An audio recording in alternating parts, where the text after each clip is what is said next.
Action. Oh, sorry. Didn't see you there. Sorry. I was reading a really good book about an oppressive government controlling the minds of their citizens.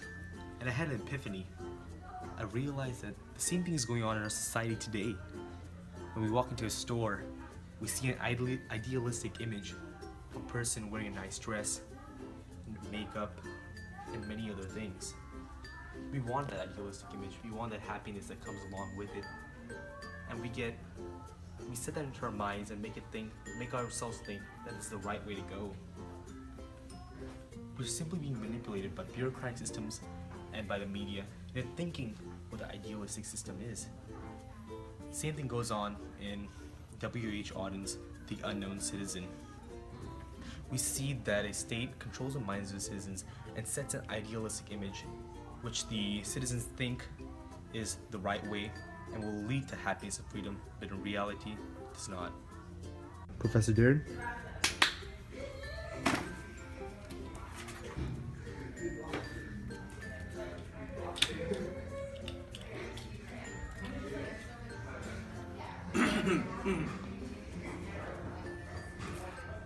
The Unknown Citizen by W.H. Auden. KJS 07 M378. This marble monument is erected by the state. He was found by the Bureau of Statistics to be one against whom there was no official complaint, and all the reports on his conduct agree that, in the modern sense of an old-fashioned word, he was a saint. For in everything he did, he served the greater community. Except for the war till the day he retired. He worked in a factory and never got fired, but satisfied his employers, Fudge Morris Incorporated. Yet he wasn't a scab or odd in his views, for his union reports that he paid his dues. Our report on his union shows it was sound, and our social psychology workers found that he was popular with his mates and liked to drink. The press are convinced that he bought a paper every day, and that his reactions to advertisements were normal in every way. Policies taken out his name prove that he was fully insured, and his health card shows that he was once in hospital, but left it cured. Both producers' research and high-grade living declare he was fully sensible to the advantages of the installment plan and had everything necessary to the modern: a phonograph, a radio, a car, and a Frigidaire. Our researchers into public opinion are content that he held the proper opinions for the time of year. When there was peace, he was for peace. When there was war, he went. He was married and added 5 children to the population, which our eugenists say was the right number for a parent of his generation. And our teachers report that he never interfered with their education. Was he free? Was he happy? The question is absurd. Had anything been wrong, we should certainly have heard.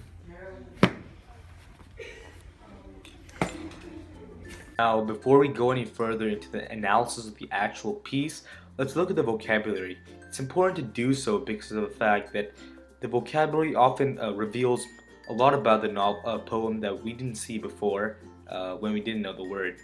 So, the first word we should look at is phonograph, which is an early sound reproducing machine that used cylinders to record as well as reproduce sound. And like the definition states, it's formed by a box which allows you to put the record onto there, and once the record is being played, there's a horn that releases the noise. And that was the first word that we looked at. The second word we looked at was eugenist, which is a specialist in eugenics, which is the study of improving a human population by controlled breeding to increase the occurrence of desirable heritable traits. And this is developed largely by Francis Galton as a method of improving the human race, and fell into disfavor after the perversion of his doctrinates by the Nazis. Now, the interesting thing about this word is that it was disfavored by the Nazis, who often used cruel and unforgivable methods in order to instill an ideology into their people. And they often changed the truth and created a false sense of greatness and hope in the hearts of their citizens in order to maintain a totalitarian rule. Now, the same problem occurs in the poem, where the state creates the ideal person based on the individual that the eulogy is about, and talks about on and on about things that he supposedly did right. And similar to the Nazis, they create this false image in the citizens' minds in order to mold them in a certain way solely for their benefit. And overall, it's interesting to see that the author uses this word in order to subtly compare the Nazis to the government in the poem and show how similar the two parties are. In W.H. Auden's poem, The Unknown Citizen, the dramatic situation or movement in the poem is in the very last few lines of the poem. Throughout the poem, the speaker maintains a very praising and positive tone towards the unknown citizen, in that he focused on what the unknown citizen has done and all of his accomplishments, rather than who he was as a person. However, in the last few lines of the poem, questions are asked of, was he free? Was he happy? The question is absurd. Had anything been wrong, we should certainly have heard. This question serves to show that the government does not exactly have perfect methods, but it also reveals how they have a God complex in believing that they believe that they are perfect in their methods and know everything about this person, and that through all the information and statistics that they have in their possession, they are able to find out who this person truly is. This switches the tone from positive and appraising to authoritative and condescending, and shows to mock and to show how they believe that it is impossible that they are wrong in what they do. This brings up how the speaker and the government idealize this person as a symbol of the ideal citizen, instead of a regular person that is able to live and work for himself. By turning this person into a symbol, they are able to control the people subtly, in that if they are to put this person as a monument, they would see this person as a role model, and that if they were to follow his lead and do everything exactly normal and do as the government says and as the government wants, they would lose their individuality and they would be easier to be controlled and maintained by the government and the speaker. Now, before we go any further, it is important to recognize the speaker and the audience. Doing so will help us better understand the purpose behind the poem and the reason it was written so.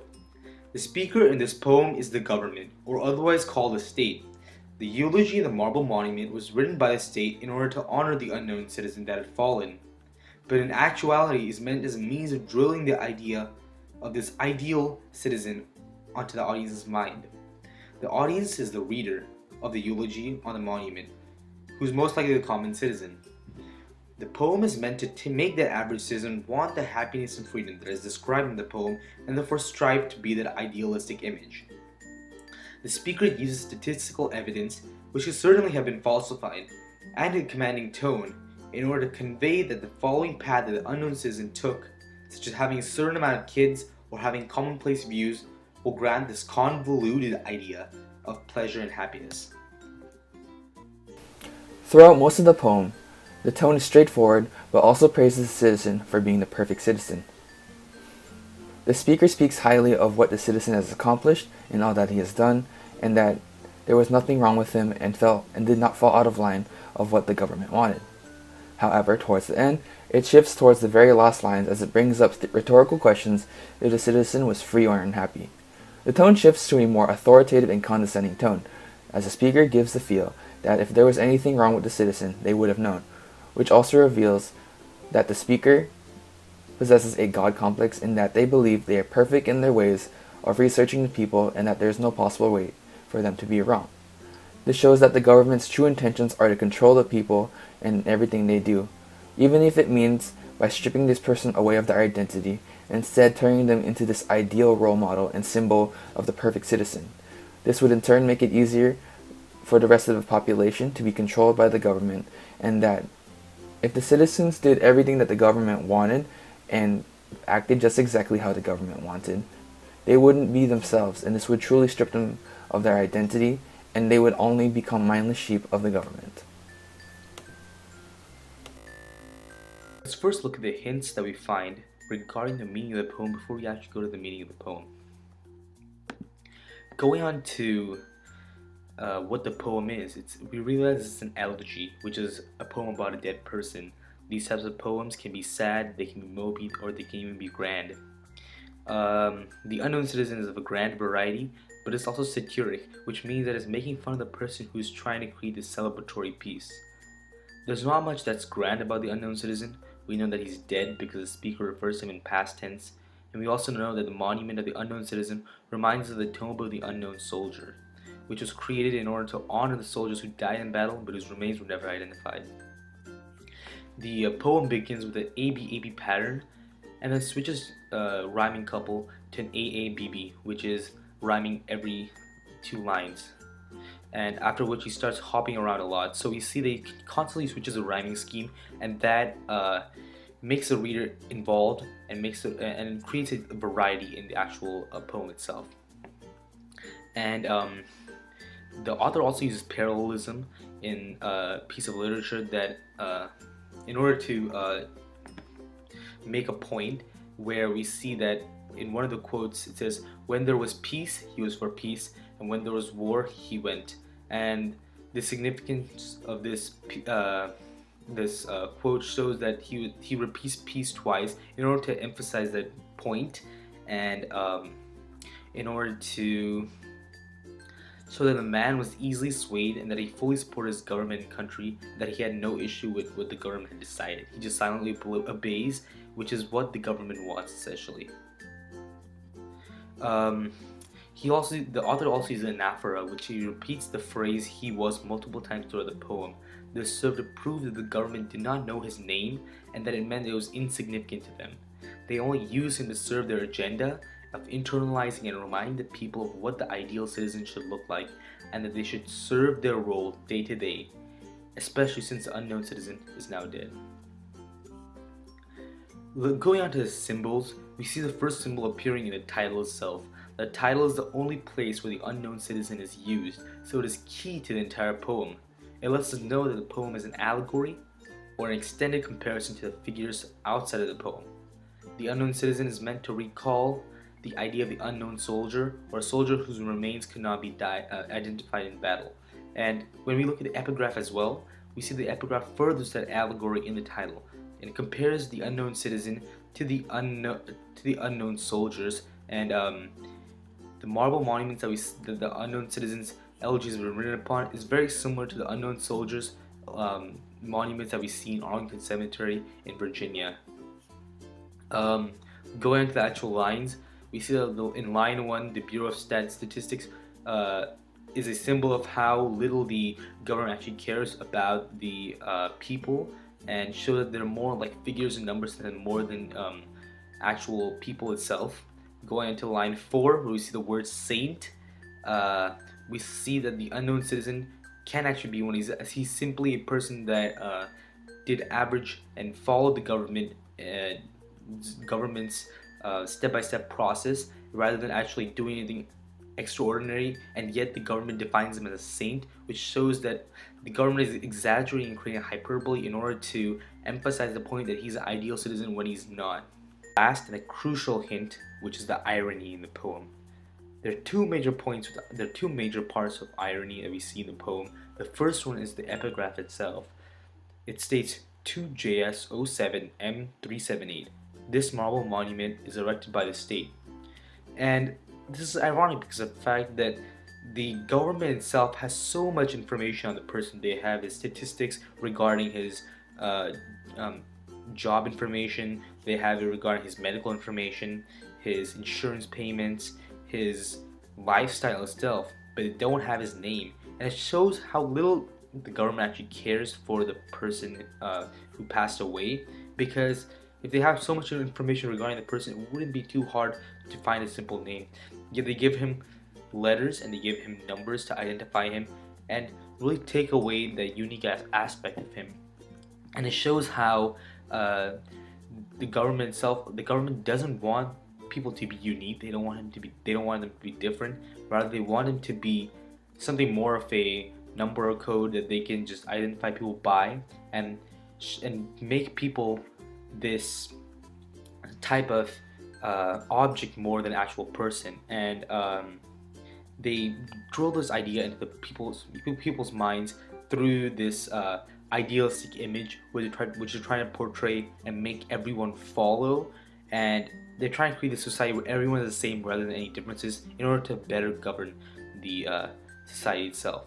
Going to the second irony, we see the last few sentences, which is, was he free? Was he happy? The question is absurd. Had anything gone wrong, we certainly would have heard. And it suggests that the government knows everything that's going on in the citizens' lives, and that in itself like takes away from the happiness and freedom that are promised in the sentence, because of the fact that they lack the very privacy and security that they need to be free and to be happy. If they lack the very basic necessities of freedom and of privacy and security, they will not be able to be free or happy, because of the fact that they do not feel secure where they are, and they cannot pursue what they want to do without having the government behind their back watching them. The purpose of this poem is to make known to the public of how people are not exactly as they seem. Throughout the poem, the speaker or the government that is in control is able to manipulate the information that they have in order to make this citizen and make them into be the perfect role model. This is meant to reveal to the public how many people are like this in our modern time. For example, people in power, for example in politics, try to be exactly like the unknown citizen. They try to be as inoffensive as possible.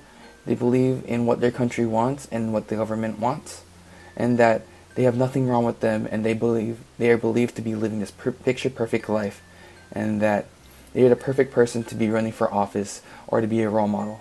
However, this is ironic because we all know that no one is perfect, and that many politicians today have their own issues to deal with, and they are all not as picture perfect as we believe, and that they have many issues to deal with.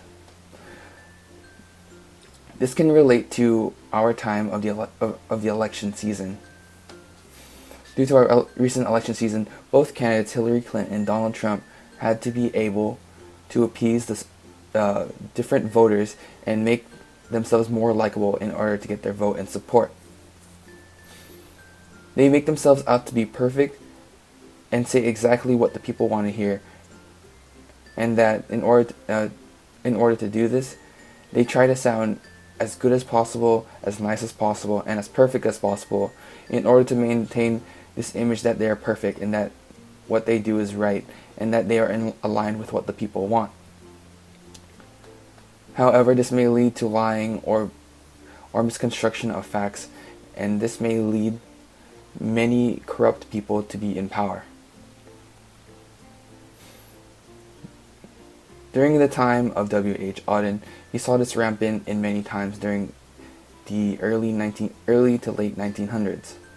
He saw that many people tried their best to get their vote from the people, to get their support, and say whatever they had to say in order to get it.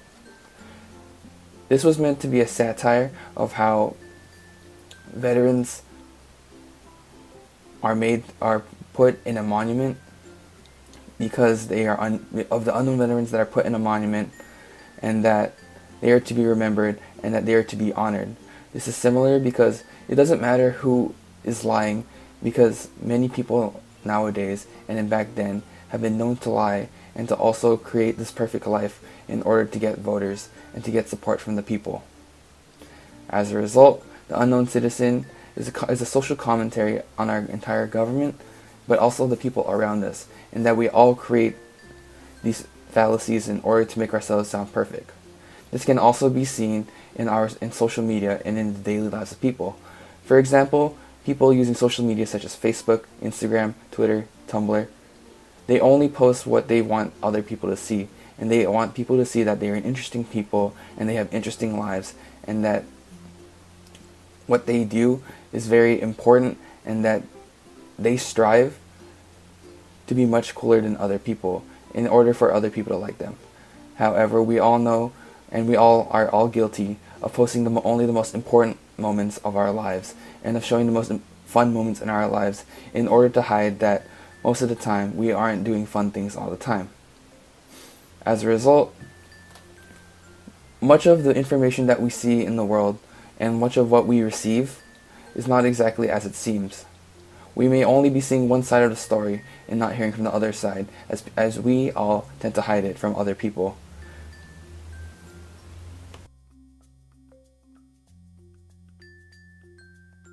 So now that we have thoroughly analyzed the presentation, it is important that we take a step back and look at how the realities of this poem can be seen in our everyday lives. We may feel that manipulation and idealized images are a thing of the past, but in actuality, they are a lot closer to us than we think. Businesses and shops often advertise a nice looking person wearing rich apparel or using some sort of products in a happy and delightful manner. But what we see on TV, however, is just an idealized image that makes us believe this product is great, when in reality it's just a waste of money. News and media outlets often skew certain topics and means to make people think what they think is right. However, most of the time, there's more than one side to this story, and it is important for us to weigh both sides equally in order to determine what we truly believe is right. Overall, as humans, we are easily susceptible to manipulation in hopes of a better life, but we must look past such illusions and take a good hard look at the world we live in to make sure that we are living the life we truly want to live. Thank you, and hope you learned something from this.